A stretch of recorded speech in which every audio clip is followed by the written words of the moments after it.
Okay, so welcome back to the trading desk. So in video number 1, we took the first step of defining currencies and defining our opportunity set. What we're trying to get to is a point where we define an opportunity set that's essentially tradable, so we can go in there and rely on this opportunity set for volatility, trade idea generation, and potential profit. And we're going to continue now to build out our understanding of the Forex markets and build out our foundation so we can continue on that path towards a systematic process. Now, when we look at fixed versus floating regimes, why would we do this? Well, what we're trying to achieve here is a couple of things. Firstly, when you start understanding the differences between fixed and floating regimes and looking at the history and also the advantages and disadvantages of the two regimes, what you begin to develop is really an understanding of all things macroeconomics. And as mentioned previously, that's what currency trading is all about. We briefly skimmed over this in video number 1, where we stated that a thorough understanding of macroeconomics is required in order to really understand the underpinnings of the international Forex market. And that's one of the reasons we're going to be building out our foundation and learning about the differences between fixed and floating exchange rates. But the other reason is that it actually helps with our opportunity set as traders in identifying the underpinnings of where volatility may actually lie. And in video number 2, what we actually do, we go through the history of fixed and floating regimes, which is really important to understand. That helps us develop a proper understanding of macroeconomics as we evolve through the video series. But when we look at also the advantages and disadvantages, this kind of gives us an understanding of where opportunities may lie further. And we start to take the next step, which is in identifying a tradable opportunity set within the international Forex markets. So why don't we just go over to the computer screen. We'll go through all of the slides in the presentation and some spreadsheets. There are some resources in the downloads area for you. Okay, so let's go over to the computer screen now, and I'll see you after the video for a recap. Okay, so welcome back to the computer screen. What we're going to look at now is specifically we're going to be looking at fixed and floating exchange rate regimes. Now, the reason why we're doing this is really twofold.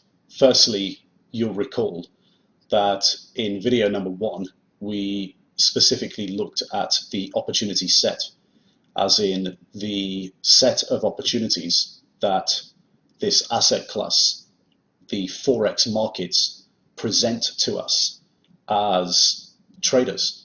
And as traders, we seek out volatility, and we deduced very quickly that the standard definitions of the opportunity set are in conflict with our own objective, which is to basically make money with our own money. And due to this conflict, we quickly deduced that our objective of seeking volatility requires currencies to move over any time horizon. And we started grouping currencies based on their regime. And we also grouped currencies based on their commodity dependency. So whether they were concentrated dependency or diverse, so not dependent on one or two commodity prices. So the way in which we've started defining our opportunity set is one of the reasons why we're starting to look at fixed versus floating exchange rate regimes, so we can really understand the underpinnings and get a good foundation of understanding as to what the differences are between these regimes and what the nuances are between these regimes. This will allow us to build out our opportunity set more with confidence and understanding. The other reason we're looking at this is, if you recall, at the beginning of the video series, we did briefly mention that the Professional Forex Trading Masterclass, this video series, is going to be as much a lesson in macroeconomics and international trade as it is about trading and portfolio management. And that's really important, because this is what it all comes down to. This is what currency trading comes down to. It comes down to a thorough understanding of the macroeconomic environment. So as we go through learning about the differences between fixed and floating exchange rates, by default, we're going to be learning how macroeconomics actually really works. And that's going to give us a much greater understanding overall in the currency markets, and really help us even much later on in the video series when we start looking at the systematic processes. So there's a lot of information to get through here. So why don't we maximize the screen and start going through the differences between fixed and floating exchange rates. And first we have to look at the history.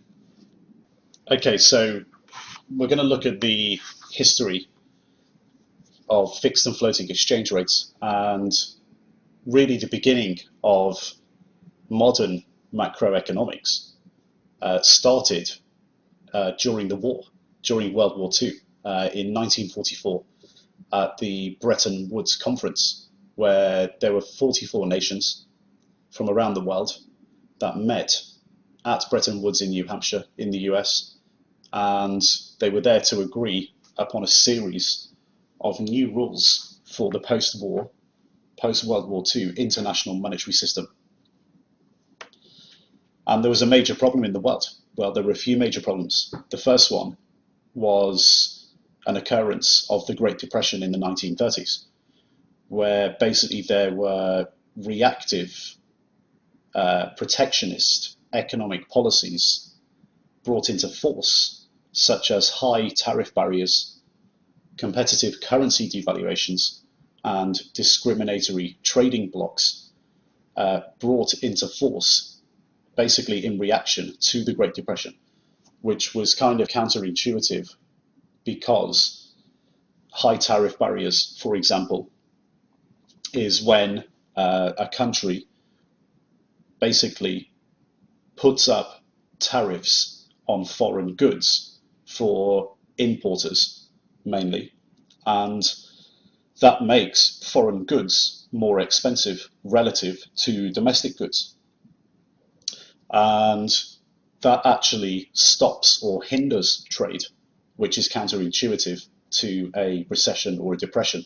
What you're trying to do is actually increase the amount of trade and increase economic cooperation and growth. And high tariff barriers are counterintuitive to that. But also competitive currency devaluations, for example, is when a central authority may manipulate the value of their currency lower in order to make their exports cheaper on the international market. And basically these protectionist policies created a problem in the world, in that it created an unstable international environment, and the global economic situation just didn't improve at all. World War II was also a crippling factor. The US and international leaders after World War II basically decided that the only way to deal with these two major issues was further economic cooperation. And this, in turn, would achieve peace and prosperity.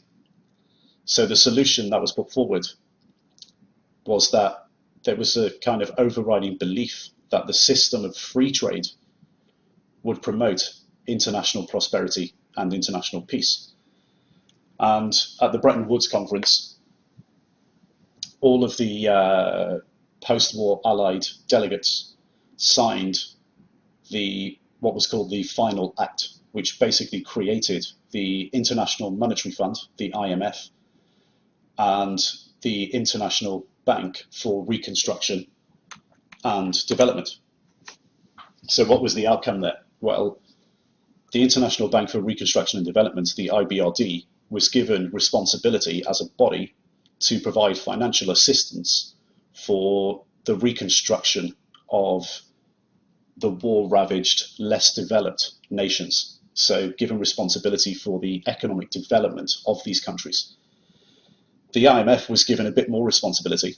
The IMF was given responsibility for maintaining a system of fixed exchange rates centered on the US dollar and gold.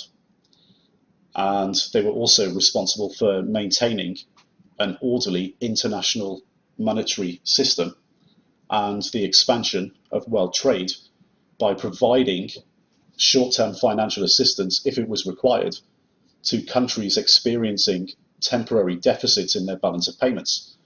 So what do we mean by deficits in balance of payments? Well, if you're a country that imports more than they export, then you're sending more foreign currency abroad than you're receiving currency into your country, and you end up with a deficit in your payments balance. So the idea was that the IMF, if countries saw large shortfalls in payments, so deficits, that the IMF could step in if they wanted to. So what does it all mean? Well, Bretton Woods basically introduced what is known overall in economics as an adjustable pegged foreign exchange rate system. So what happened was the US dollar was pegged to the price of gold, and then in turn, international currencies, so like the Deutschmark, the French franc, the Swiss franc, and the British pound, were then in turn pegged to the US dollar. And the IMF was given authority to intervene when there were imbalances or deficits from or arising from these payments. So with the US dollar being pegged to gold, what this did was actually give the US dollar intrinsic value. So what does that mean? It means the paper currency actually has a value, i.e. the production or supply of new money, new paper. What's supposed to happen is that it's supposed to only increase, so the supply increasing with an increase in the supply of newly mined gold, so at a very slow pace. This basically takes the responsibility of money printing out of the hands of central authorities. So if 1.5% increase in the supply of gold occurs 1 year, then the amount of notes in circulation, the amount of money, can increase by the same amount. And this currency regime is commonly referred to as a gold exchange standard. So this is basically designed to increase international trade. That's the primary objective here of one of these regimes. And it's supposed to do that through stability.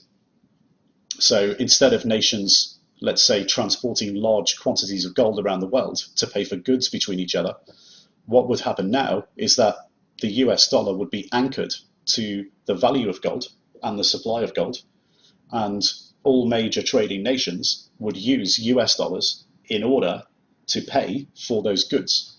And obviously notes are much more easily transportable.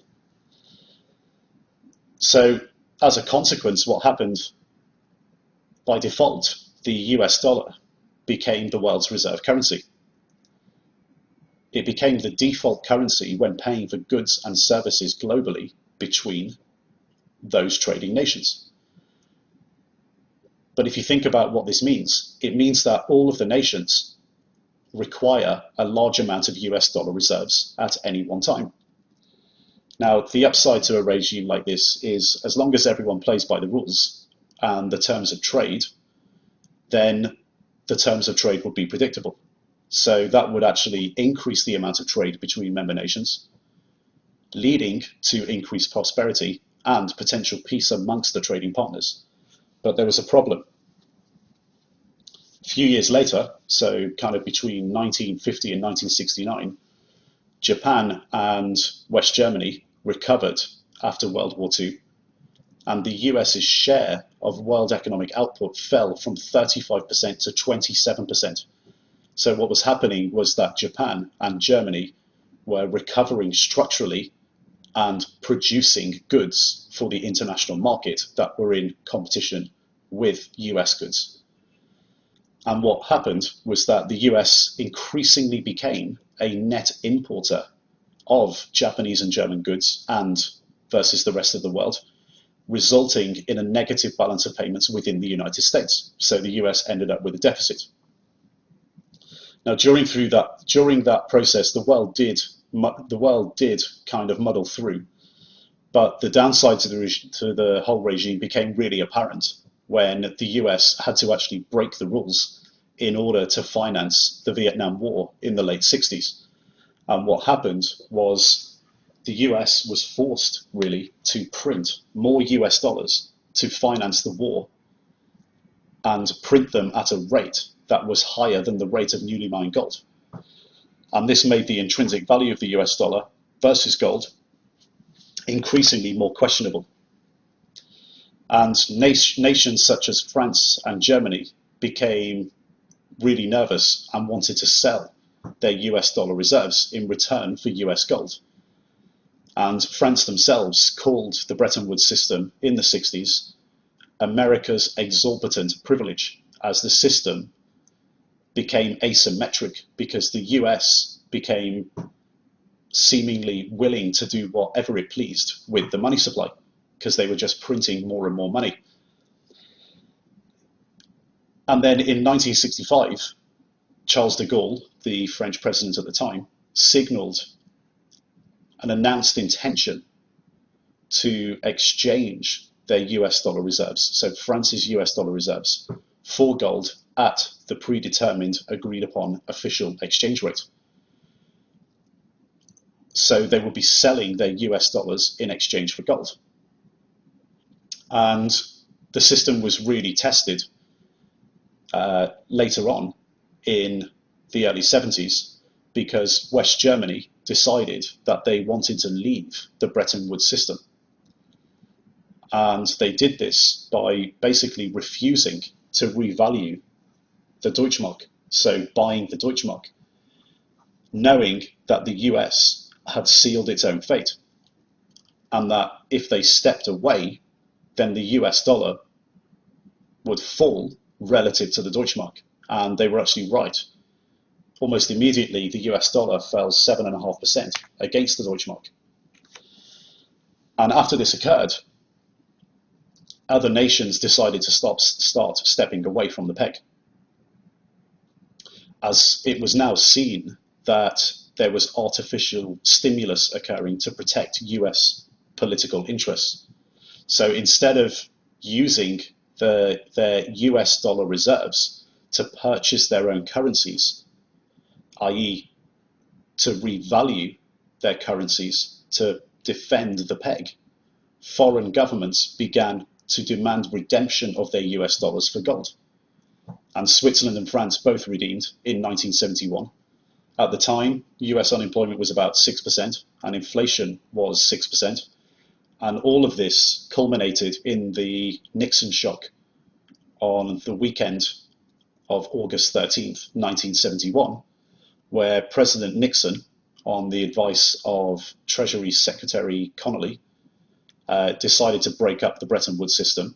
And they broke it up by suspending the convertibility of US dollars into gold. So they basically disallowed foreign countries to convert their US dollars into gold. And this created an overall US dollar crisis, which was then used as a political weapon by Nixon in order to divert the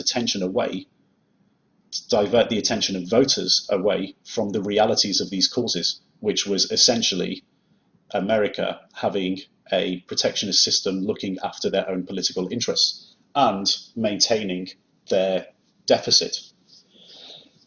So Nixon's publicly stated intentions were to break the peg in order to protect its value and to stabilize the currency against speculators. And this was all just political speak, because it's counterintuitive. How do you protect the value of your currency if you're allowing it to go down?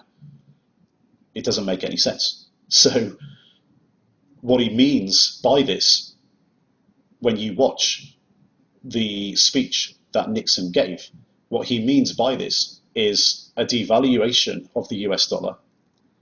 So in order to make US exports less expensive and foreign goods more expensive, to stimulate the demand for domestic goods and create jobs. Essentially what they did by breaking the Bretton Woods system was to start a trade war or currency war. And we're going to watch a video now, which is Nixon's address to the nation, which was made on the Sunday, 15th of August, 1971, before the markets opened. We're going to watch that video now, and I want you to listen to the political speak. This is very important for currency traders to begin to understand that central authorities, when things go wrong, central authorities such as governments and central banks will use political language in order to defend situations that are untenable. So let's watch the video, and we'll come back to the presentation in a second. The third indispensable element in building the new prosperity is closely related to creating new jobs and holding inflation. We must protect the position of the American dollar as a pillar of monetary stability around the world. In the past 7 years, there's been an average of one international monetary crisis every year. Now, who gains from these crises? Not the working man, not the investor, not the real producers of wealth. The gainers are the international money speculators. Because they thrive on crises, they help to create them. In recent weeks, the speculators have been waging an all-out war on the American dollar. The strength of a nation's currency is based on the strength of that nation's economy. And the American economy is by far the strongest in the world. Accordingly, I have directed the Secretary of the Treasury to take the action necessary to defend the dollar against the speculators. I have directed Secretary Connally to suspend temporarily the convertibility of the dollar into gold or other reserve assets, except in amounts and conditions determined to be in the interest of monetary stability and in the best interest of the United States. Now, what is this action, which is very technical, what does it mean for you? Let me lay to rest the bugaboo of what is called devaluation.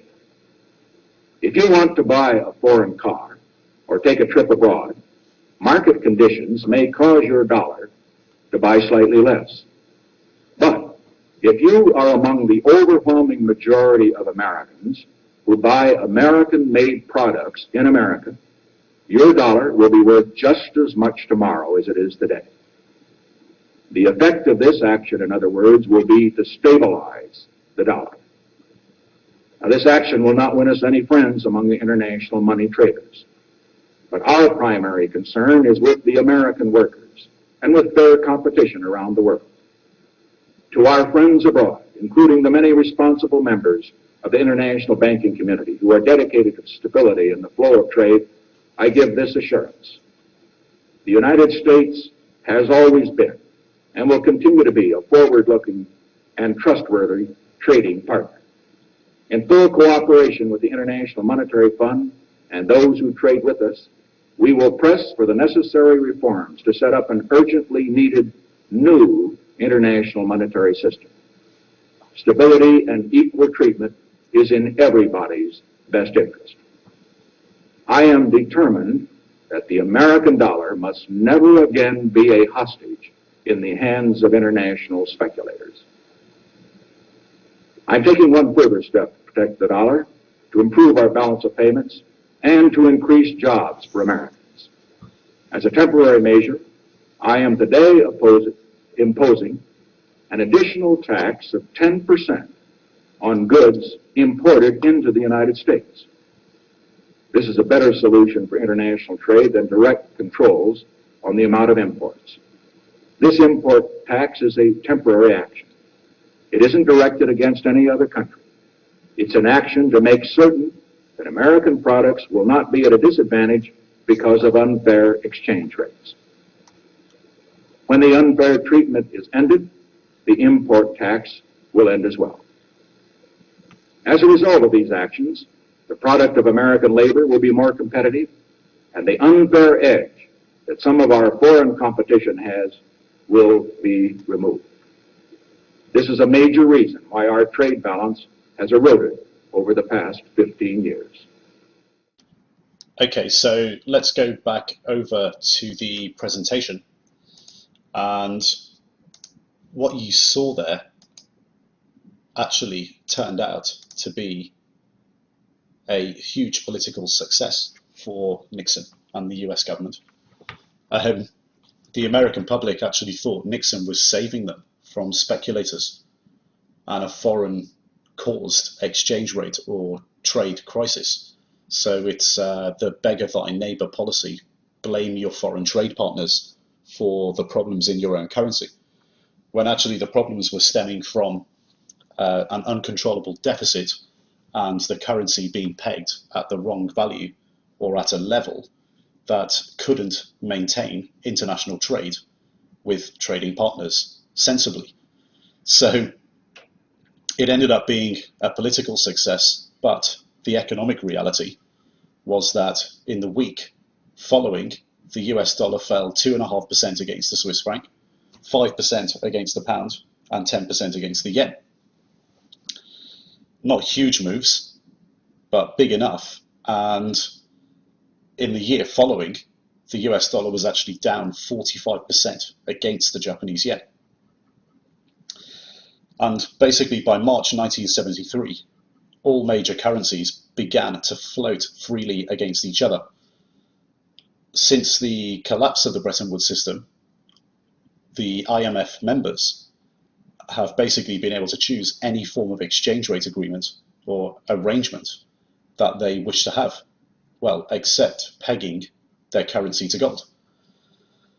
So currencies now can basically float freely, can be pegged to another currency or basket of currencies, adopt the currency of another country. So countries can actually decide to adopt another country's currency and can participate in a currency bloc or form part of a monetary union, such as the euro, for example. And in 1973, March 73, the US dollar index was founded, and the DXY, the dollar index, is a basket of 6 currencies weighted against the US dollar. The euro, which is 57%, the yen, 13.5%, sterling, 11.9%, Canadian dollar, 9.1%, Swedish krona, 4.2%, and the Swiss franc, 3.6%. That's the modern DXY.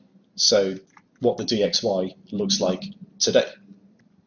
So the dollar index is a basket of 6 currencies weighted against the US dollar. And today, that is the euro with a 57.6% weighting, the Japanese yen with a 13.6% weighting, the pound with just under 12% weighting, Canadian dollar as a 9% weighting, Swedish krona at 4.2% weighting, and the Swiss franc at 3.6% weighting. And as we already saw in video 1 in our organization sheet, most of the world's currencies are actually now floating exchange rate regimes. And floating regimes are not backed by anything like gold. In fact, the current world monetary system doesn't assign any special role to gold at all. The end of the Bretton Woods system brought an end to a representative money system, and the world as we know it today runs what we call a fiat money system. Representative money is most commonly defined as paper or coin that has a claim on a commodity. So, for example, gold or silver. And it can also be called quite generically as a commodity-backed money. Fiat money is currency that essentially derives its value from government regulation or law. The government law basically just states that a particular currency is legal tender of that country or economic zone, and that makes all other forms of paper or coin non-legal tender. Another law is that governments and central banks control the amount of printing of the currency, therefore making it illegal for anyone else except the government to print it. And fiat money basically has no intrinsic value. It's controlled by the government and the central bank. So basically the way a fiat money system works is that society just needs to simply trust the fiat system and have faith in the government and the central bank to manage the economy. So within the economy, managing GDP growth, gross domestic product growth, inflation, so inflation of prices, employment, so jobs, and the balance of payments, so the payments for international trade. And it requires that society has faith in the legal system. So the value of a currency under a floating exchange rate regime is supposed to be determined by the free market forces of demand and supply. However, as we've just seen throughout history, as a result of war, international competitiveness, economic crises, high levels of government debt, throughout history, these situations lead to intervention and mismanagement. And you have to bear this in mind. It's very important for currency markets overall, even in the modern world. So, for example, the Federal Reserve in the US, so the US Central Bank, the ECB, the European Central Bank, the Bank of Japan, so the BOJ, they're not obliged to tie the value of their currencies to anything. They can essentially print as much or as little money as they deem appropriate, and they're in complete control of the money supply. Now, we mentioned earlier we mentioned managed floats. And managed floats are basically floating exchange rate regimes, but with active management from government or central banks, where the authorities make gradual adjustments, and we should have really put that in quotations, make gradual adjustments in the exchange rate in order to manipulate the currency value in relation to others. So freely floating exchange rates are supposed to be left alone, but there is always some sort of management going on from central authorities if currencies that are supposed to freely float create situations in their value that are politically unacceptable. So the idea is that in a managed float, you have a floating regime, but the central authorities are allowed from time to time to intervene and manage or manipulate the value of the currency in the favor of the country that they're in. So this type of intervention is effectively trying to create stabilization in the balance of trade, so in imports and exports. And if the market has no confidence or faith in a currency, liquidity essentially dries up in the currency markets, and this creates volatility. And a freely floating exchange rate can actually fluctuate quite wildly, and it creates a crisis of confidence in trade, and it can become self-fulfilling. And when a government steps in and manipulates the floating exchange rate to the disadvantage of other countries, it's termed either a managed float or a dirty float. So they're kind of breaking their own rules. They're saying we're a freely floating exchange rate, but if the exchange rate becomes too economically or politically unacceptable, we will intervene and manage the value of our currency in our favor. So we've got to get these definitions. We've got to get these definitions under wraps. A fixed regime is one in which the value of a currency is fixed or pegged to something else. So either another currency or, as in the Bretton Woods example, fixed to the value of gold. And in that situation, in the Bretton Woods situation, money can't be printed at a rate that is higher than new gold can be mined. So that stops central banks and governments controlling and printing the money supply and manipulating it in their own favor. That system broke. So it's important to understand the history so we can understand the differences. That system broke, and now all currencies pretty much are freely floating currencies. However, there is a caveat to this. Freely floating currencies frequently are managed through dirty floats, and that's the phrase we use. Freely floating exchange rates are supposed to freely float against other currencies. However, when the value of a country's currency that's supposed to float freely becomes economically or politically unacceptable in terms of competitiveness versus the rest of the world, typically what you will see, and this happens in the modern world all the time, and we're going to touch on this much later in the video series, typically what you will see is central authorities, governments, and central banks intervening in the markets to manipulate the currency in their own favor. Okay, so looking at the Bretton Woods system and the collapse of the Bretton Woods system has given us a decent understanding of the differences between fixed or pegged and floating exchange rate regimes. But what are the advantages and disadvantages of these regimes? Let's look at those. I mean, generally speaking, the advantages of a floating regime are the actual disadvantages of a fixed regime and vice versa. So what we'll do is actually look at the advantages and disadvantages of a floating regime, which will serve the purpose of providing us with the disadvantages and advantages of a fixed regime.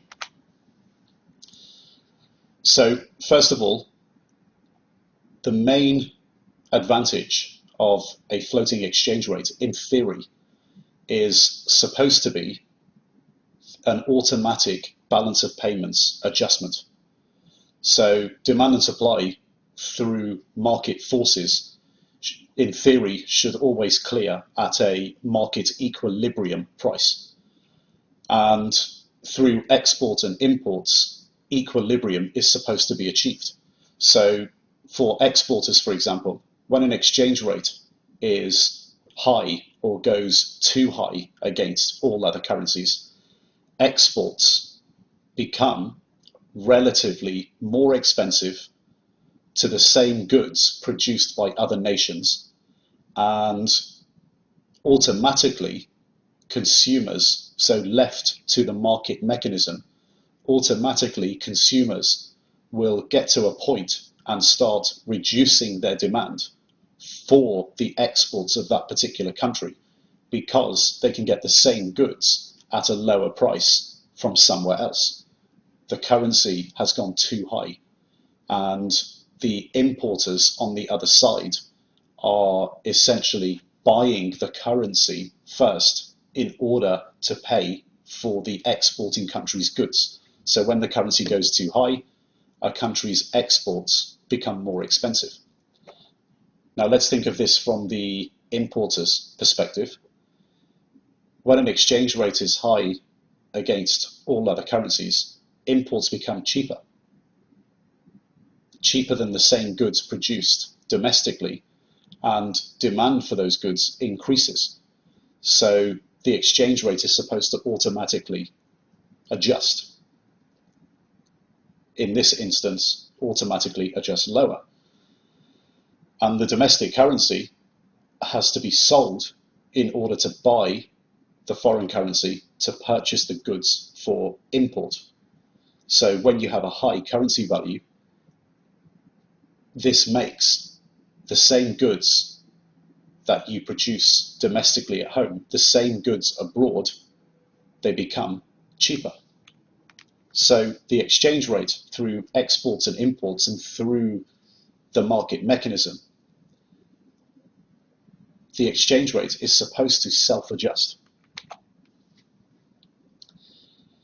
Now, this example with the importers, a good example is raw material imports, for example, as inputs for domestically produced goods.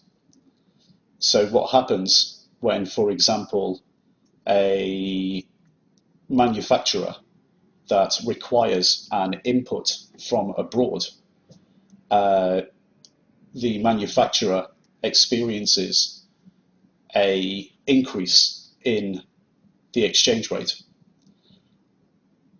The inputs that they require as raw materials to their produced good domestically become cheaper, and they get from their product higher margins and lower prices. So they get lower input prices, therefore they get a higher margin on their product if they sell it for the same price domestically. And we need to start thinking about the basics of currencies here to underpin this foundation. In order to buy any currency, another currency must be sold first. It happens automatically. And this dynamic theory, it means that a country's balance of payments should always be self-adjusting to some sort of natural equilibrium determined by market forces. So to really understand this, what we need to do is dig a little deeper into how a country's balance of payments works.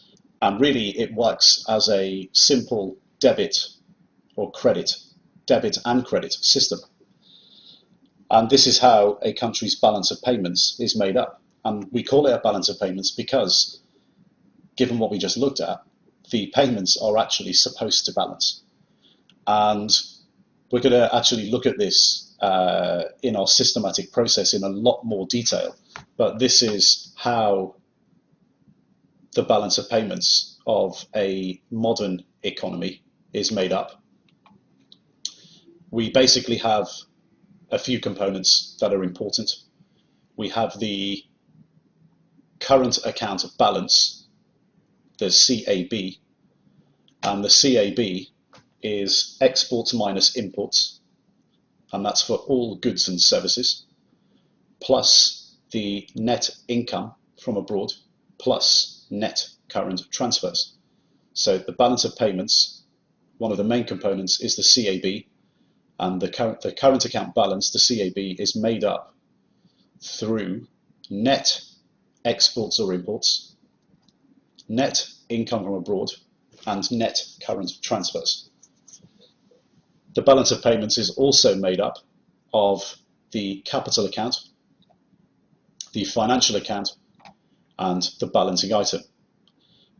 And it's the sum of all these parts. So the balance of payments is the sum of the current account balance, the capital account, the financial account, and the balancing item. Now let's not worry too much about these other items for the moment. So let's not worry too much about the capital account, the financial account, and the balancing item. Let's focus for the moment on the current account balance and the specific component of the current account balance, which is the exports minus imports, X minus I component, so net exports or imports. As I said, we're going to look at this in a lot more detail when we get to our systematic process, which is much further in the video series. And we need to look at goods and services in total. So goods, I mean, we should know what they are. This is all just common sense, really. Goods are just movable and physical in nature. And in order for a good to be a transaction, so recorded under goods, a change of ownership from or to a resident of the local country to a resident of a foreign country has to take place. And movable goods include general merchandise, processing, so goods used for processing, and non-monetary gold. An export is basically marked as a credit, so that's when money comes in. So the money comes into the country and the goods go out. And an import is noted as a debit. So money is going out. Money's going out to pay for the import. So exports are marked as a credit and imports are marked as a debit. The balance of payments follows a debit and credit system, as we discussed. It follows the flow of money. It doesn't follow the flow of the good. So it's the reverse of what you think. So you have to get used to this way of thinking. Get used to the way of thinking of following where the money goes. Services, these are basically intangible items. So things like transportation, business services, tourism, royalties, licensing, these are examples of services. Another service might be if you're an accountant or lawyer and someone pays for your services from overseas. If money's being paid for a service, so if it's being imported from outside, it's recorded as an import, so a debit, in the same way as a good that's being imported is noted as a debit. And if money is received, it is recorded as an export in exactly the same way as goods are. And if debits outweigh credits, so imports outweigh exports, there's going to be a deficit of payments. And vice versa. If credits outweigh debits, there will be a current account balance surplus. So we treat goods and services in the same way because really, regardless of whether it's a good or a service, it's just a debit or a credit in the current account balance. So one of the ways of really understanding this is to look a little deeper into how this works. For example, if the value of imported items to country X equaled $750 billion last year, but the value of exported items from country X to the rest of the world equaled $1 trillion, then the country X would have a positive $250 billion balance of payments, or a $250 billion trade surplus. And a trade surplus is indicative of an economy that's basically called or termed a net creditor to the rest of the world. It basically shows how much a country is saving as opposed to consuming or investing. What this means is that the country is providing goods, services, resources to other economies and is owed money in return for those goods, services, or resources. And by providing these resources abroad, a country with a trade surplus gives other economies the chance to increase their productivity whilst they are running a current account balance deficit. And that's what's referred to in economics, in macroeconomics, as a country financing a deficit of another country. And the way you should think of this is try to think of it in invoicing terms. So if you run a company yourself, you issue invoices and you receive money for those invoices, and you send goods or services when the money is received. If you start to think of things overall in invoicing terms, this makes things a lot easier. We're basically, as a country running a trade surplus, sending invoices to countries that are running deficits and sending resources in return for money. So start thinking of this in invoicing or loaning terms.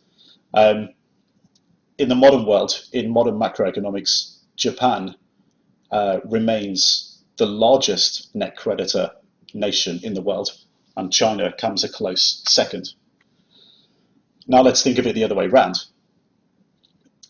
If the value of imported items to country X equaled $1 trillion, but exported items from country X equaled 750 billion, then the country X would have a negative 250 billion balance of payments, or 250 billion trade deficit.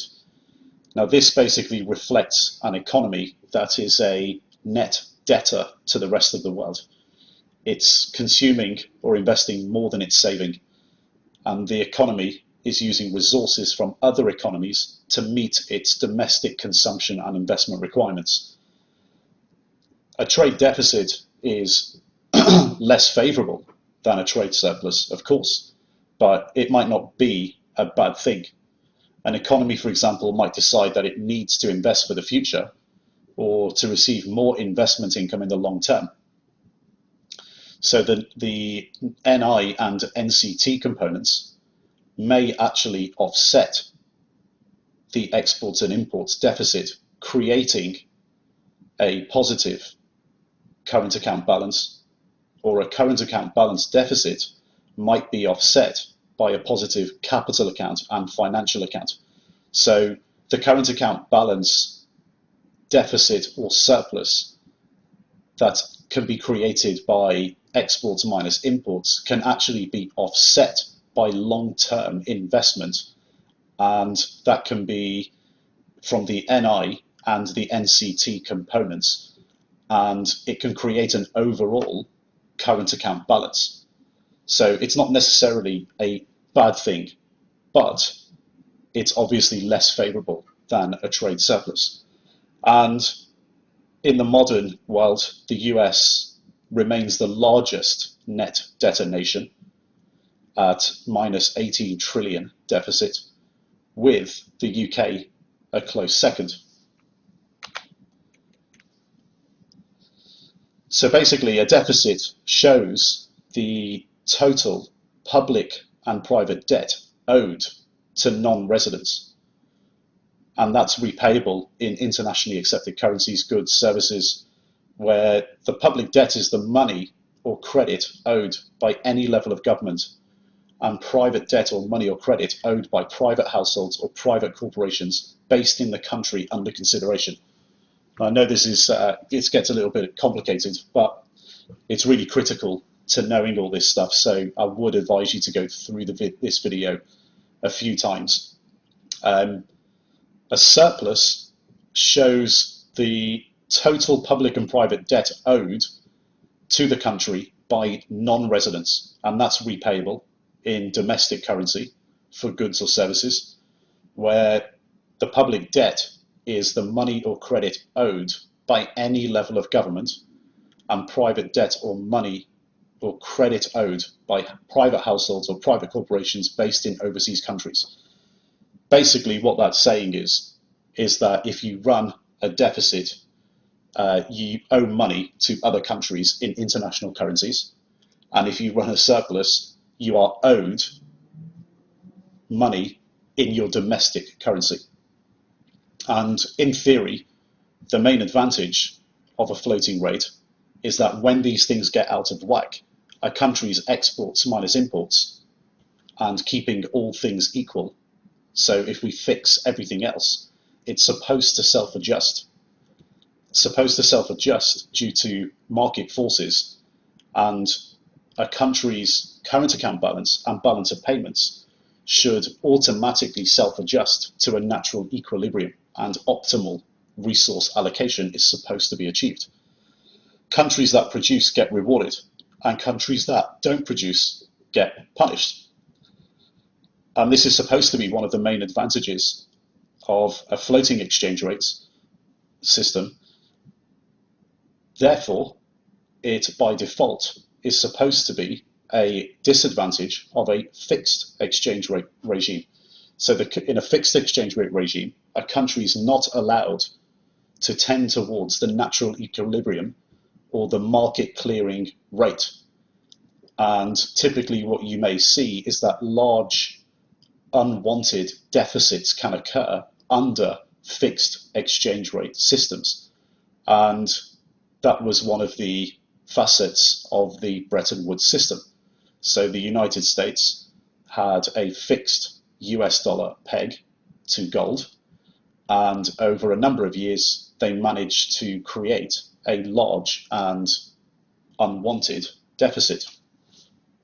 Okay, so balance of payments self-adjustment is widely seen as one of the advantages of a floating exchange rate regime. Another widely accepted advantage of a floating exchange rate regime is for the flexibility to have a dirty or managed float. What do we mean by that? Well, if you have a floating exchange rate regime, you've essentially not got a fixed or pegged regime. You don't have a rule book or a set of rules that you have to stick to as a government or central bank, i.e. central authority, with your exchange rate regime. So if you have a floating exchange rate, you actually have the flexibility to intervene whenever you want and not stick to a certain set of guidelines or rules as set out by the fixed regime. So a floating exchange rate is sometimes called a flexible exchange rate regime, whereby the government or central bank has that flexibility to intervene if necessary. And they would do that really only if there are temporary shocks to the exchange rate regime. So, for example, exogenous shocks, so shocks that are outside the central authority's control.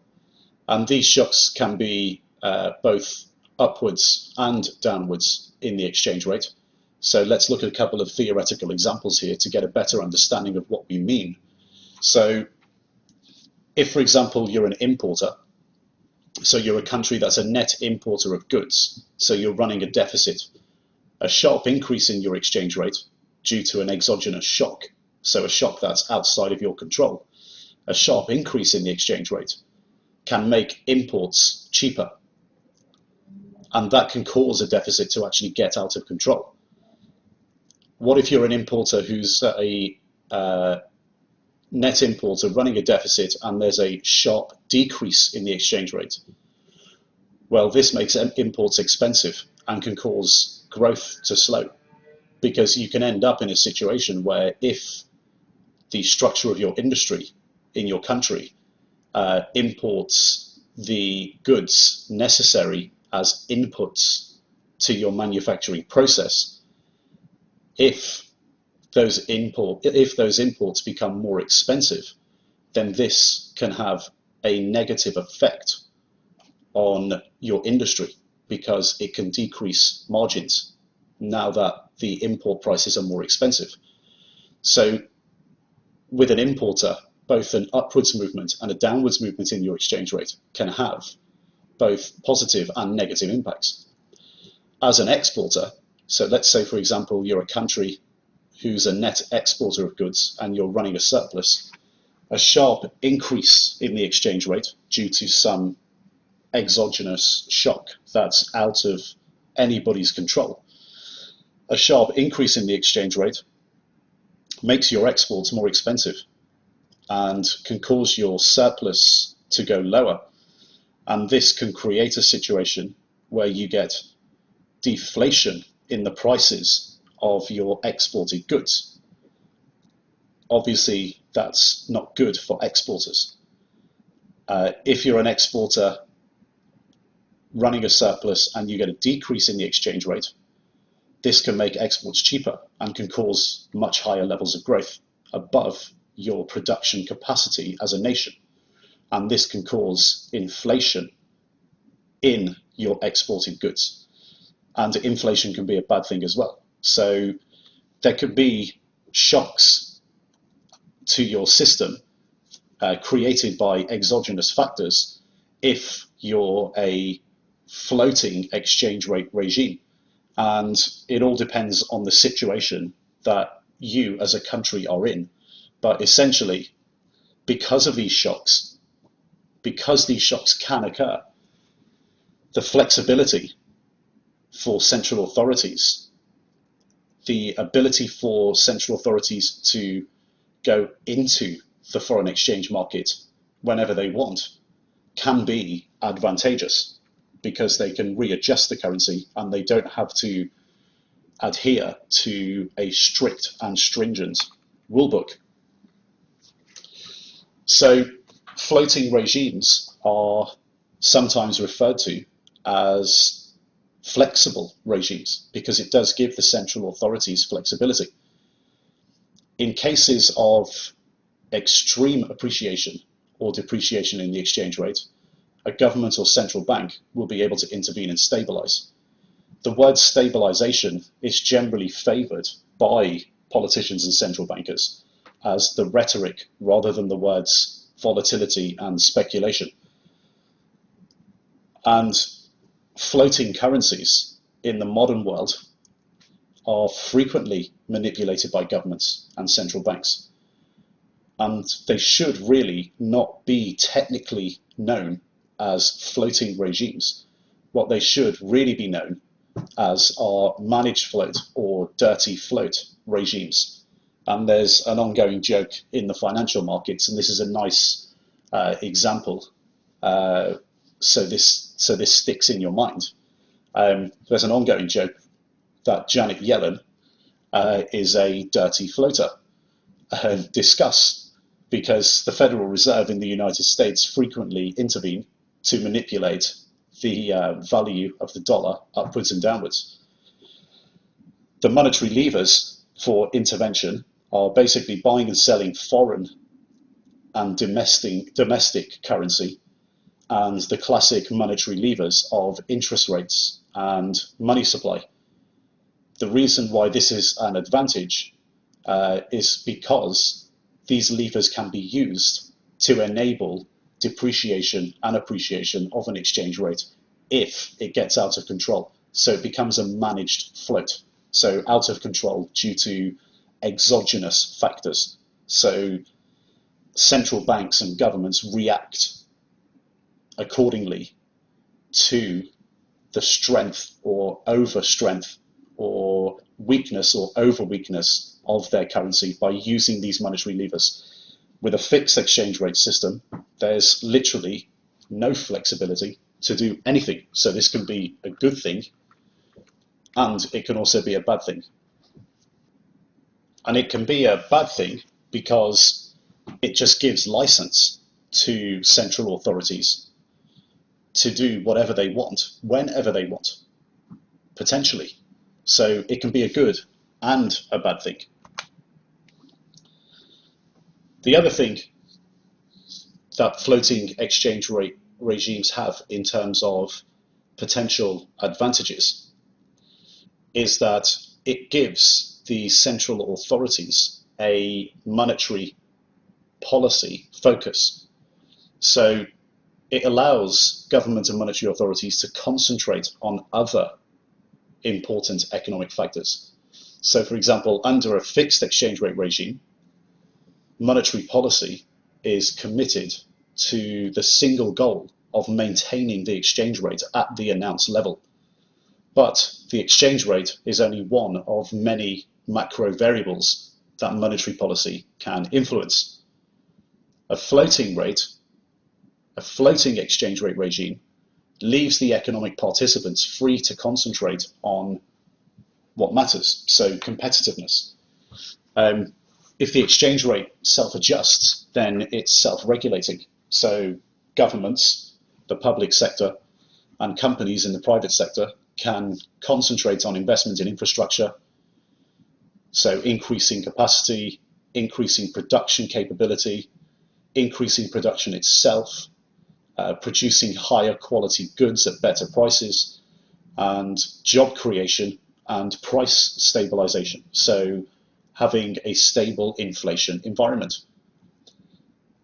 So instead of governments or central banks intervening in the currency markets, they can forget about it and just use structural programs. So incentives like regulation and taxes, interest rates and money supply to control competitiveness. Because in a floating system, in theory, what's supposed to happen is that the price mechanism is supposed to self-adjust. Balance of payments are supposed to self-adjust.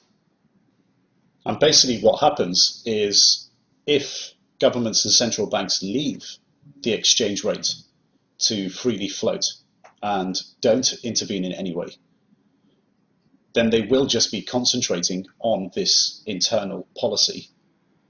So structural incentives and using interest rates and the money supply to create conditions for the private sector to grow and to increase competition.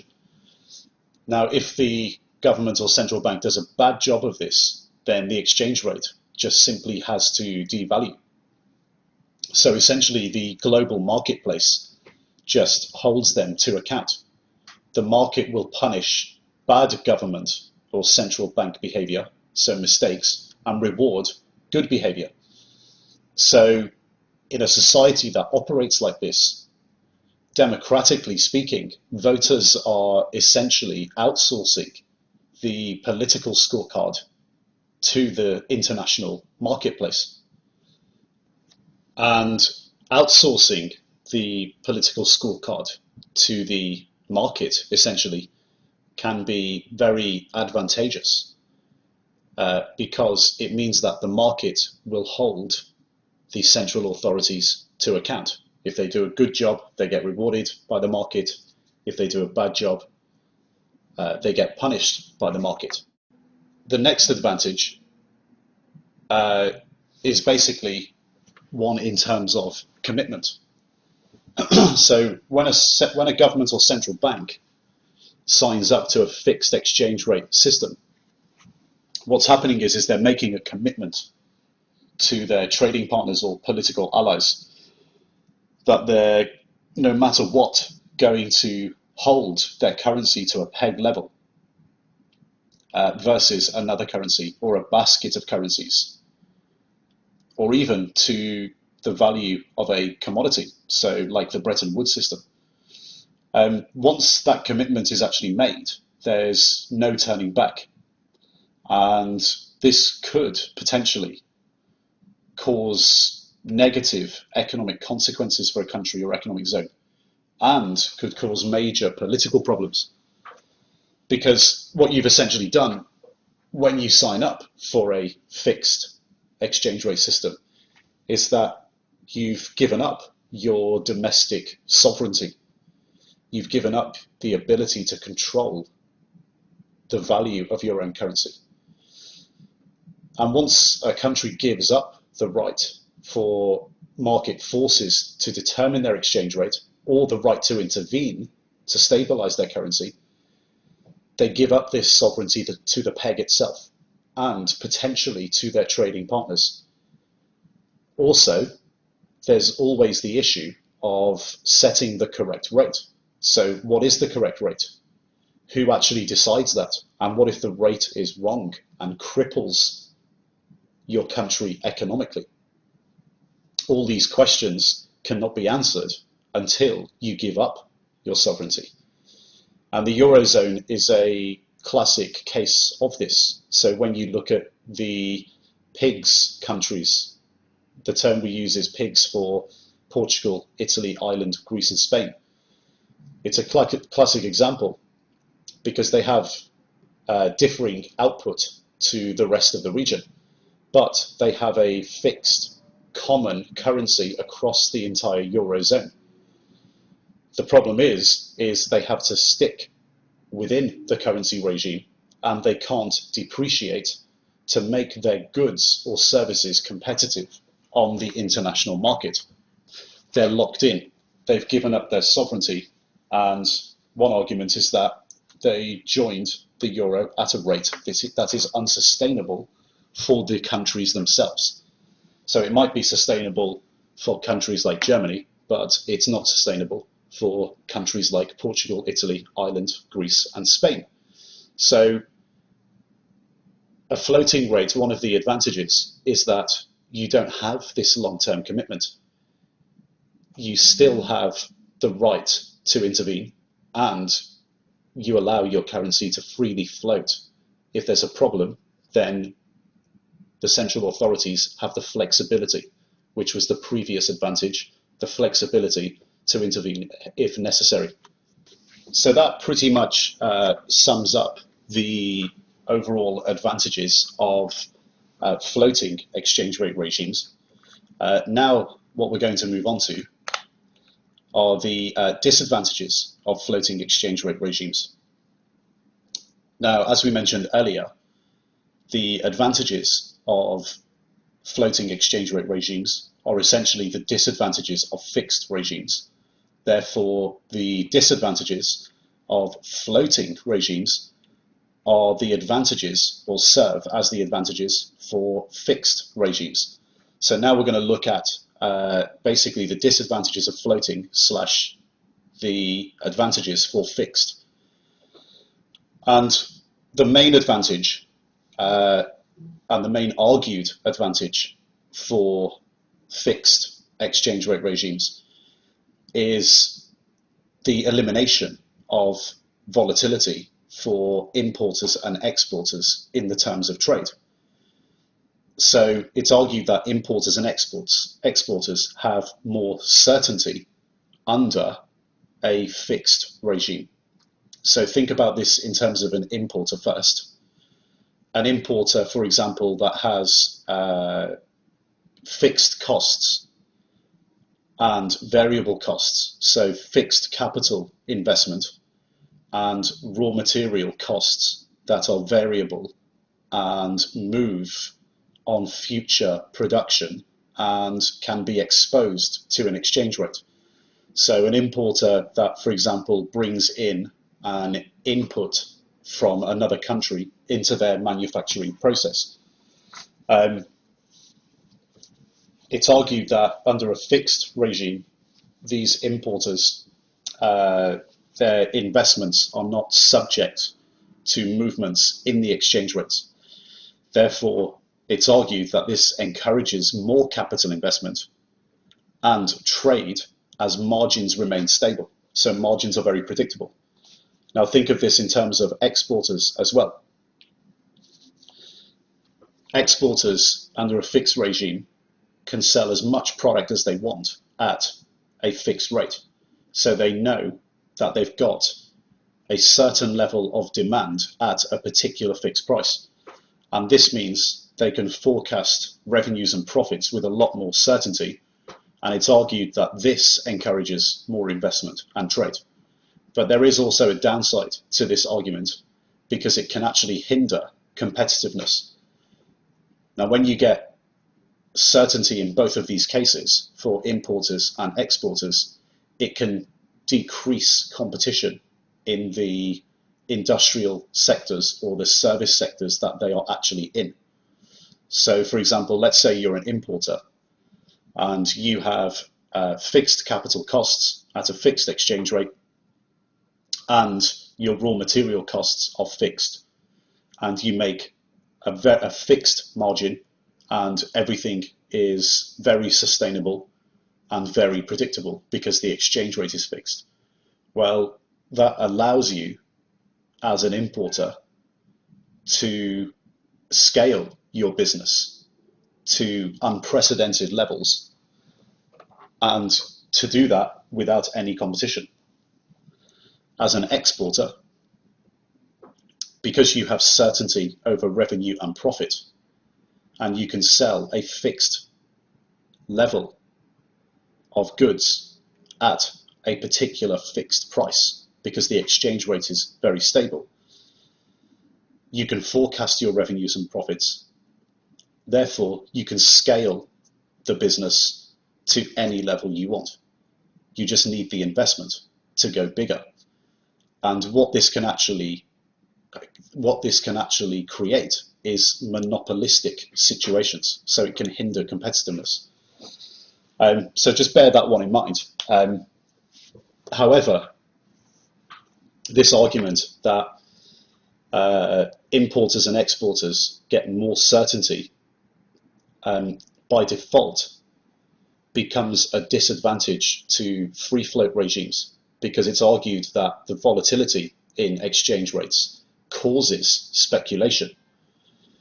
What you've also got to remember is that if there is volatility in exports, in a free floating regime, in exports and imports, in a free floating regime, both importers and exporters can actually go into the financial markets and hedge forward their currency exposure. We're going to look at this in a bit more detail later. So there's obviously arguments for and against, and you can be in either camp or both camps. You just need to understand the arguments, because from a trader's perspective, when we see these things occurring in the market, we just need to understand how these mechanisms work. One thing we touched on there when we looked at potential volatility for importers and exporters was the volatility and the potential for volatility to encourage speculation. But there is an argument as well to say that fixed regimes can also encourage speculation, because they encourage, in particular, speculation of both government and central bank foreign currency reserves. So basically, when a government or central bank intervenes in a fixed system, in order for them to buy their own currency, they need foreign currency reserves. If you remember earlier, we talked about the mechanism by which a currency is bought. Well, a currency can't be bought without first selling another one. That's how the international foreign exchange markets work. You automatically sell one currency when you buy another. You have to swap them. And governments and central banks must have foreign currency reserves in order for them to buy their own currency, in order to support it. And this, for example, could be what we call the lower bound of a peg or fixed system. A fixed system usually has a lower and an upper bound, where basically the central authorities, if the currency value goes below a certain level or touches a certain level, the central authority will use foreign currency reserves in order to buy their own currency in the open market in order to support the currency. If the currency value goes to the upper bound of a peg or fixed system, they will use their own currency to sell their own currency in the foreign exchange markets, and by doing so will move the currency lower, or that's what the intention is, and receive foreign currency reserves in return.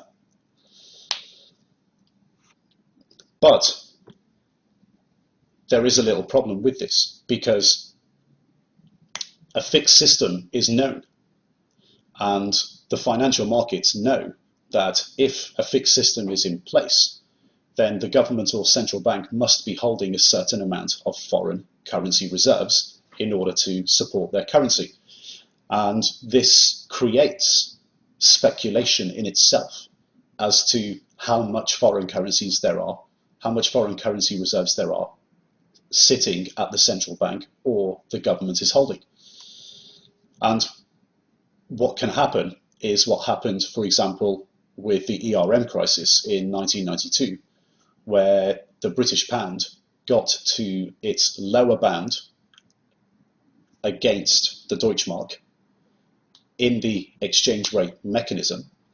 And George Soros, pretty much figured out how much foreign currency reserves the British government had. And the market sold more than the amount of foreign currency reserves that the British government had to the British government, sold the pound to the British government, and the British government ran out of foreign currency reserves. And that created a situation where the pound collapsed because the central bank couldn't support their currency. So this idea of this argument of volatility and speculation not occurring in a fixed regime does have its downsides, because history has actually proven that even in a fixed regime, speculation occurs. So speculation is also a feature of fixed exchange rate regimes. So it's debatable if it really is a disadvantage of a floating regime. So just something to think about there. Okay, so the next disadvantage of a floating exchange rate regime that we're going to look at, or potential disadvantage, we actually looked at a bit earlier as an example of an advantage of floating exchange rate regimes. The flexibility for dirty or managed floating. So you may remember this slide from earlier. Flexibility, I think we briefly skimmed over it. Flexibility to be a dirty or managed floating regime. That flexibility can also be a disadvantage, because the government or central bank, so central authorities, in a flexible situation also have an open mandate to do whatever they see fit with monetary policy levers. So they can buy and sell foreign and domestic currency reserves, use interest rates and money supply in order to manipulate the value of the exchange rate. And what does this mean? It means that the electorate of a democratic country, democratic system, may actually be giving up sovereignty of their currency to an unelected body. So in a dirty or managed float mandate that's enforced, it could be enforced by a non-publicly elected body, such as a central bank committee, and this could actually be a threat to democracy. This is all part of the wider question, which is who is really to decide what is best for a country's currency and the people of the country. Is that an elected representative or the head of an appointed committee or an elected committee of experts? And a good example of this could be in the United States right now. So the Fed balance sheet has grown since 2009 from $1 trillion to $4 trillion in 2014. Now we're going to look at the details of this much later on in the video series, so don't worry too much about the knowledge and understanding of exactly what's going on here as yet. It will all be explained later. But the Fed's balance sheet growing from 2009 from 1 trillion to 4 trillion in 2014 due to quantitative easing, as in increasing the money supply and shifting government debt from the private sector to the central bank balance sheet, because quantitative easing is the central bank essentially purchasing government bonds. And those bonds sit as assets on the Federal Reserve's balance sheet. And this can be a good example of how sovereignty is lost in a country, because now there's a conspiracy theory that says the Federal Reserve has its own agenda. The Federal Reserve's agenda is to control the US government by owning large portions of US government debt. And if you control the US government and their spending and taxation, you control America. Now, obviously, that's a conspiracy theory. I'm not massively into conspiracy theories myself, but you can see the argument. The argument is that a non-directly elected committee, a non-directly elected committee by the electorate, is essentially setting their own agenda. This could be a situation in which the spending of the federal government in the United States is determined in the future by what the Fed will or will not allow them to do, because they are one of the owners, or a large owner, large portion of US government debt. So this whole idea of floating exchange rate regimes providing an advantage of flexibility for central authorities to intervene, this could also potentially be a huge disadvantage in terms of sovereignty in overall society. Okay, so plenty to think about there in terms of the advantages and disadvantages of floating exchange rate regimes, and therefore inferring the disadvantages and advantages of fixed exchange rate regimes. What we're going to do now is continue to build out our foundation and link all of this together. So you'll recall in video 1, we were looking at opportunity set. And so far in video 2, we've looked at fixed and floating regimes, the differences between them, and the advantages and disadvantages of both regimes.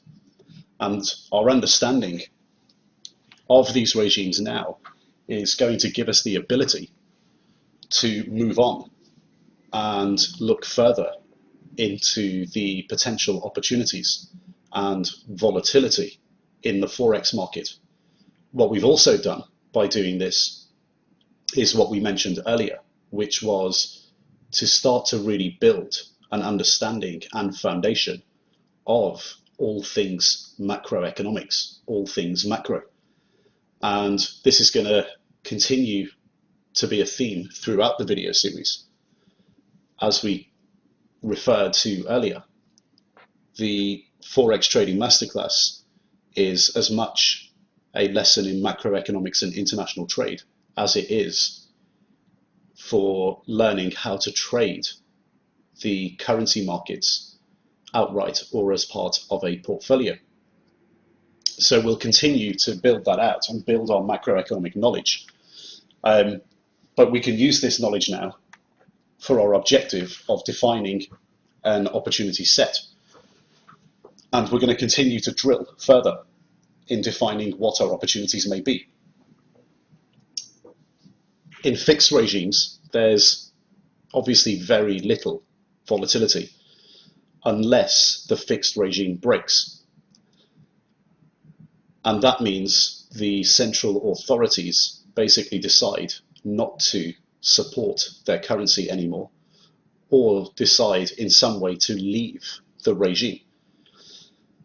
But what we've got to do in order to continue to build out our opportunity set is we've got to understand further how the pegs actually work in practice. And this is also by default going to increase our macroeconomic knowledge. So if we ever see these things in the future where a fixed regime or peg breaks away, then we know potentially that volatility is going to occur, and we know how to deal with the situation. So we've got to understand how the pegs in the real world actually work. And you'll remember earlier from the Forex markets organized sheet that we split up our pegged regimes into X commodity and commodity pegged situations. In the commodity section, we had most or all of the GCC countries, and we had the Chinese yuan. In the X commodity pegged area, we had the Danish kroner, the Hong Kong dollar, and the Singapore dollar. And what we've done for you in the download section of video number 2, there is another spreadsheet entitled Forex Universe Tradable Complex. And in the first couple of sheets within the spreadsheet file, you're going to see tables which relate to pegged regimes. So let's go in there and open this up now.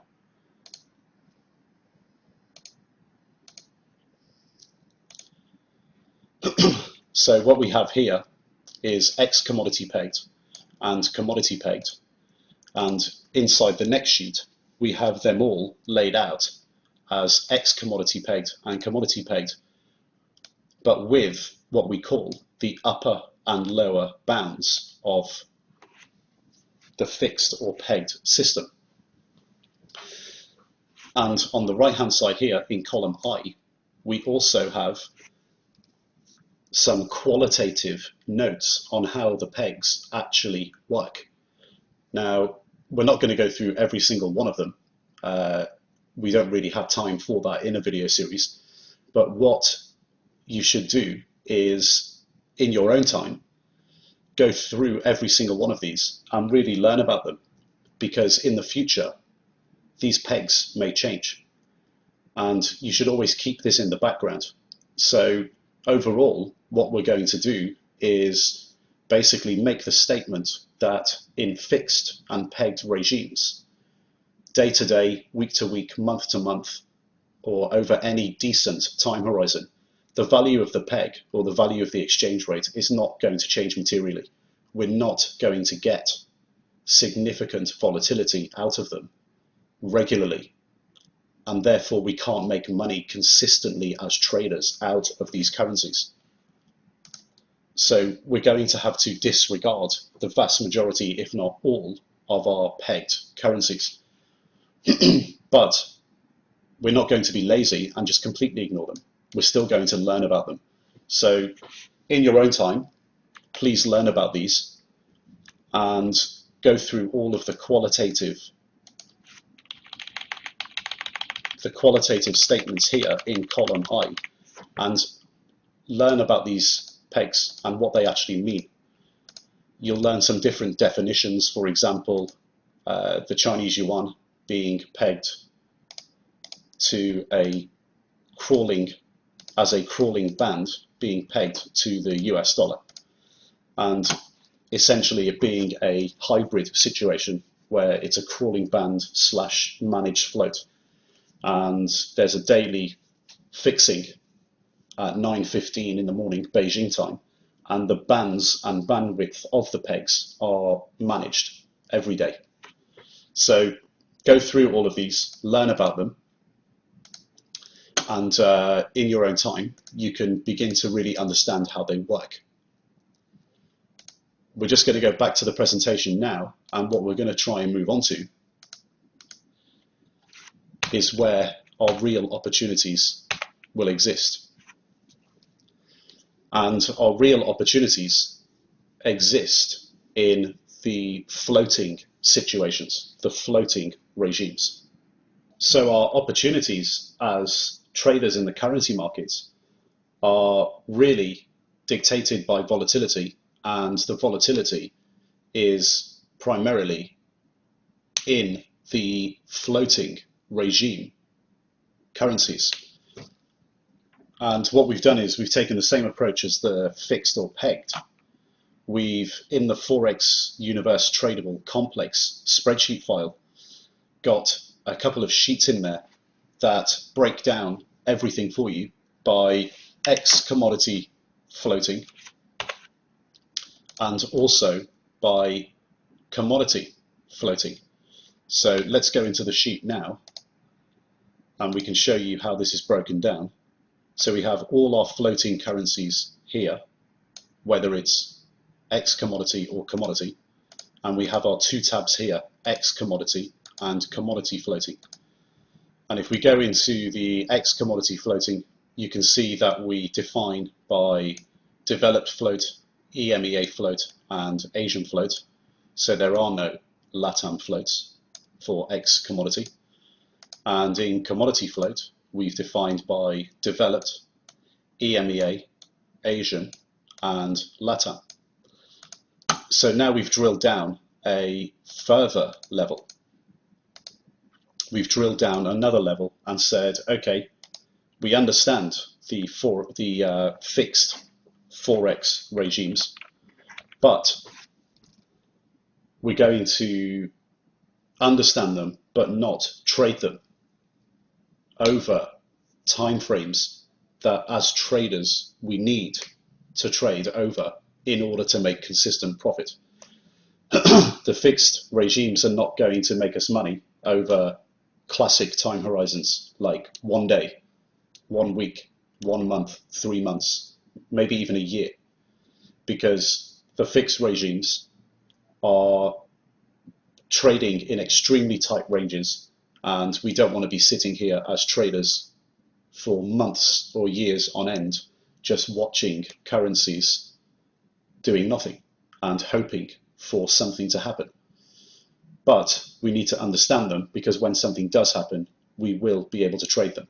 So let's not 100% forget them. Let's just put them to one side. And what we're trying to achieve here is to get a tradable opportunity set that allows us to consistently make money from the Forex markets.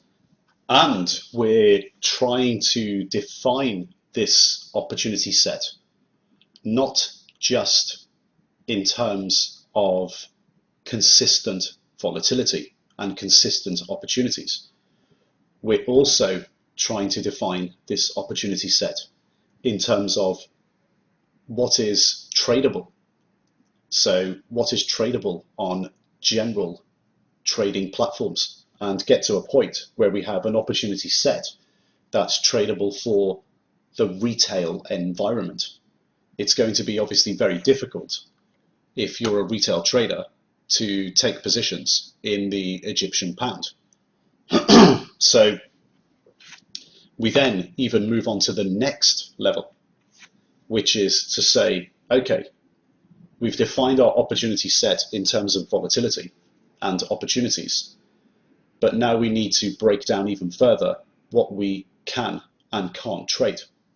And what's tradable is what you see here in front of you, defined as X commodity pegged, X commodity floating, and commodity floating.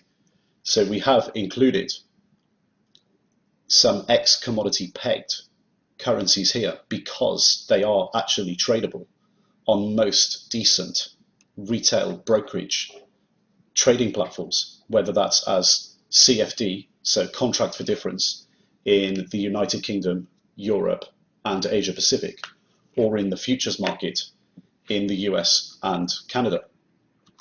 And we've got this list for you here in the Forex Universe Tradable Complex spreadsheet in that file. And we have all the tradable instruments here. What we've also got is what's generally not tradable. So we've split that up into the X commodity floating currencies, the commodity floating, and the commodity pegged currencies. These are a universe that basically are generally not tradable on retail trading platforms.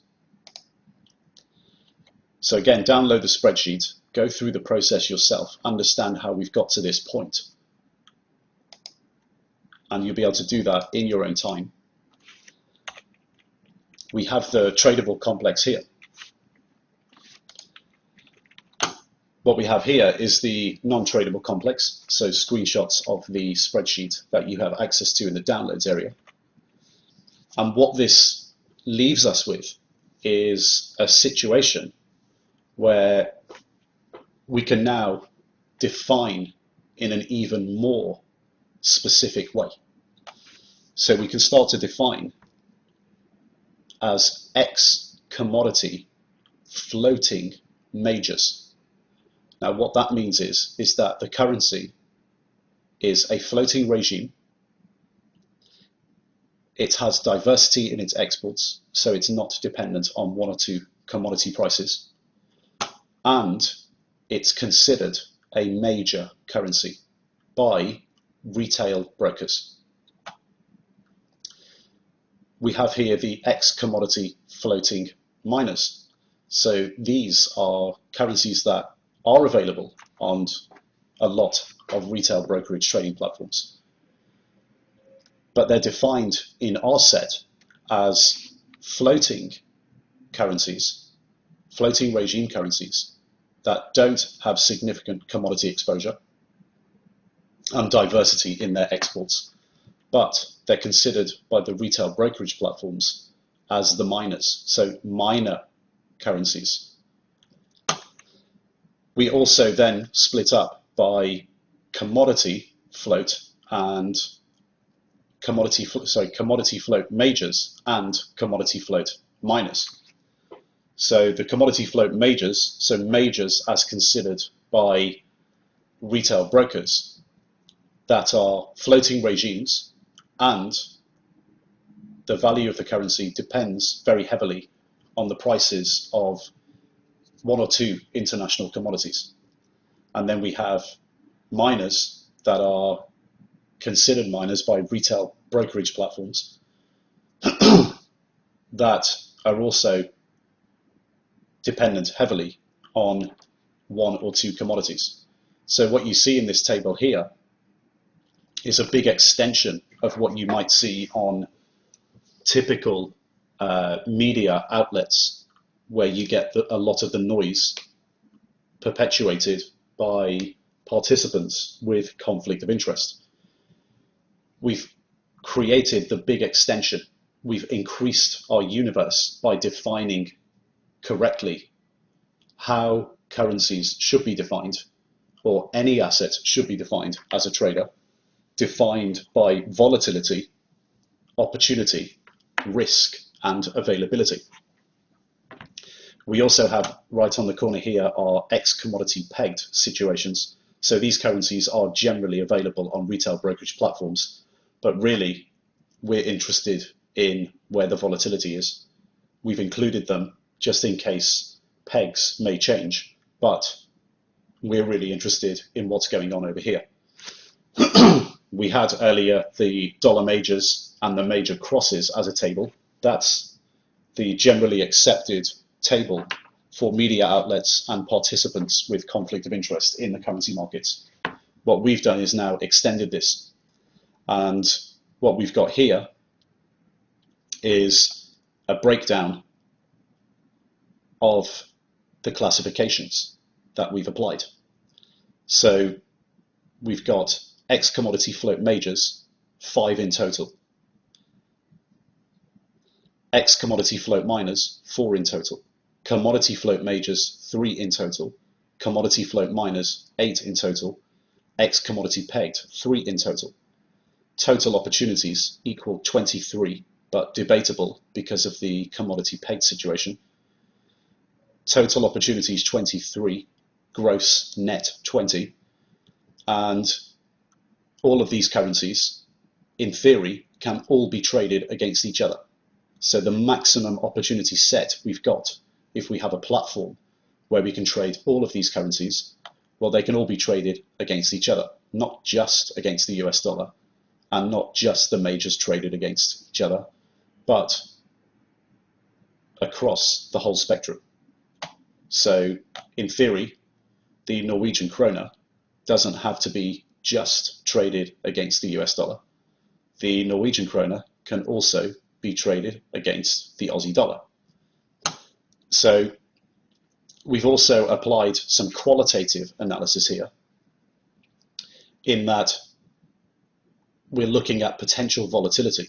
And generally speaking, what you're going to find is that the more liquid the currency pair, the less likely volatility will occur. Because with more liquid currencies, there's more participants at any one price buying and selling. And this reduces volatility overall.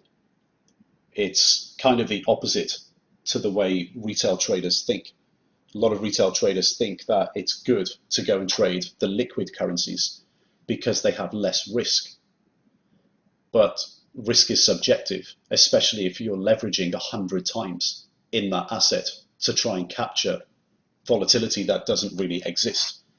So generally speaking, the more liquid the currency pair, the less likely volatility is going to occur. With more illiquid currencies, we're going to pay a wider spread and have a higher margin requirement. However, we can use less exposure to obtain higher volatility and returns. With liquid crosses, retail traders are generally forced into over-leveraging in an attempt to magnify the volatility over short time horizons. And we're talking about volatility here that might not necessarily exist. And what you're going to find in trading currencies is that the big profits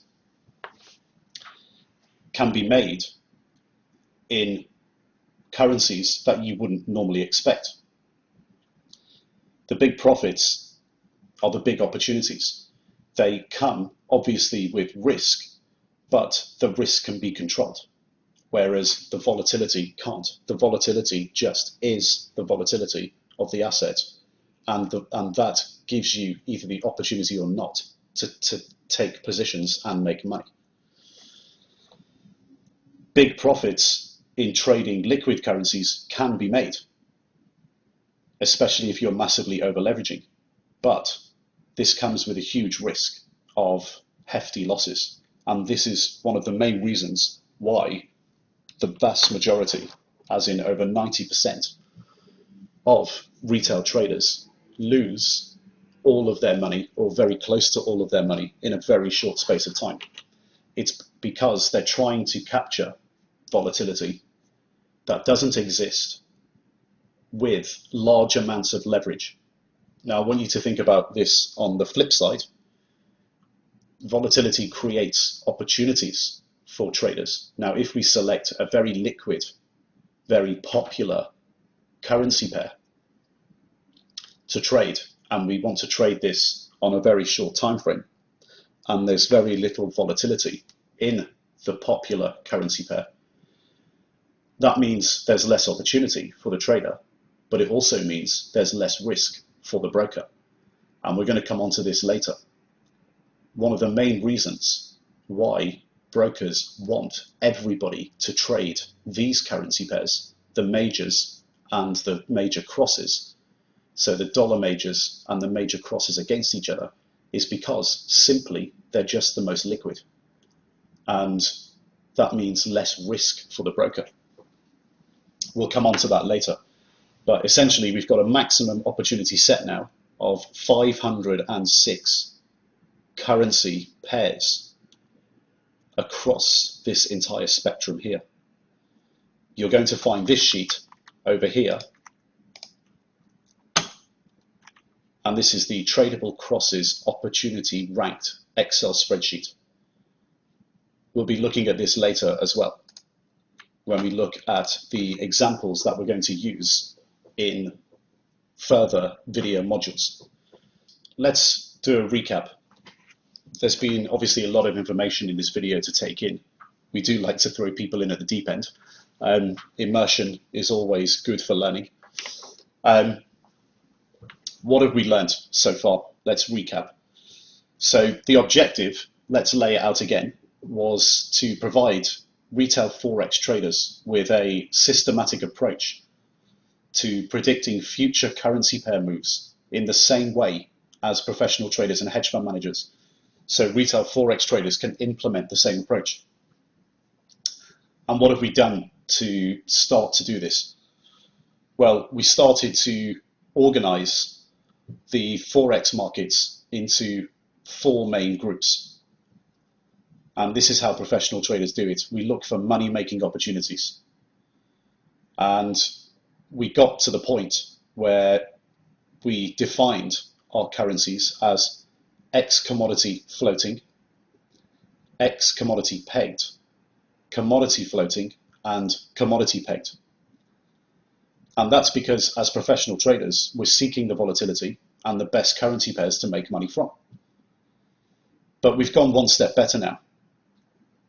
We've started to segment the currency pairs into more distinct definitions. We've now taken the next step, which is to define these currencies as actually tradable. And we've got to the point where we have 4 new definitions as ex-commodity floating majors and minors, and commodity floating majors and minors. And we've also got a situation where we're keeping some of the pegged currencies on our list because they're available on retail brokerage platforms. So by segmenting this way, we've taken the first step to identifying our profitable trading universe. So what we mean by that is being consistently profitable over the typical trading time horizons. And understanding the differences, as we have done in this video, between pegged or fixed exchange rate regimes and floating or managed dirty float regimes, we've ranked our opportunities in order of a tradable universe, and we've also ranked them potentially in a way that creates a volatile to least volatile ranking in the set. Later, what we're actually going to do is really get our hands dirty, and you're going to be doing this with Christopher Quill. Really get our hands dirty in actually calculating the volatility of these currency pairs with statistical analysis, and look much more closely at how commodities themselves impact currency pairs. So we can dig a lot more deeper and get a real deep understanding of assessing volatility and trading opportunities. But first, however, we're going to continue to build out our foundation, continue to build out our opportunity set, continue to understand the underpinnings of the Forex market, and continue on our journey of becoming much more knowledgeable in macroeconomics. So let's go back to the trading desk for a quick recap, and we'll move on to video number 3. Okay, so welcome back to the trading desk. What we looked at there were the differences really between fixed and floating regimes. And by doing so, what we did was pick up a lot of macroeconomic information. So we started at Bretton Woods and we looked at how the macro environment has evolved over the last 60, 70 years. And as we picked up this macro knowledge, what we focused on really were importers and exporters, and how importers and exporters are affected by the exchange rate, and also how the exchange rate is affected through deficits and surpluses in the balance of payments. And that's one of the major drivers of exchange rates. And we're going to realize as we go through the video series later that there's a lot of primary concerns in economies and societies, such as GDP growth, employment, so people's jobs, and inflation. And that's why governments and central banks get involved. And we picked up a lot on that as well. So importers and exporters, deficits, surpluses, and also central banks and governments, what we're starting to realize is that these participants in the Forex markets are very, very important because they are drivers of the exchange rate.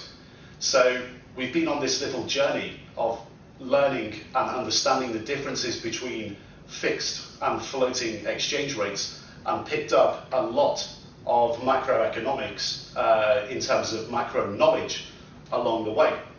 But what we also did as we went through the presentation there, the differences between fixed and floating exchange rates actually start to begin to give us new definitions for our opportunity set. And again, we're going back to this point where we have to, as professional traders, focus solely on volatility and look at this asset class with objectivity. So the definitions that we now have come to in terms of our tradable set are X commodity floating, and X commodity pegged. And we overlaid this with currency pairs that are generally available or tradable on brokerage platforms, so publicly available or available to retail traders. And we started to express these tradable pairs in those 5 genres and overlaid that as well with a ranking system of volatility. So we've not only picked up the advantages and disadvantages and the differences between fixed and floating regimes along with the history, we've also picked up knowledge along the way in how we can actually rank our opportunity set. And we do this obviously by volatility, and volatility is inherently linked to the regime of the currency. And what we learned is that floating regimes can often be, in reality, dirty or managed regimes.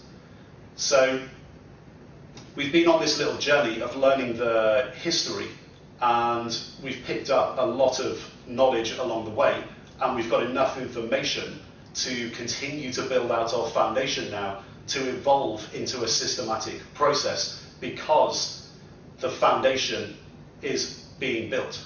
And if we continue to build this out, the systematic process becomes a lot easier to understand and actually implement, because we understand the market dynamics that we're operating in.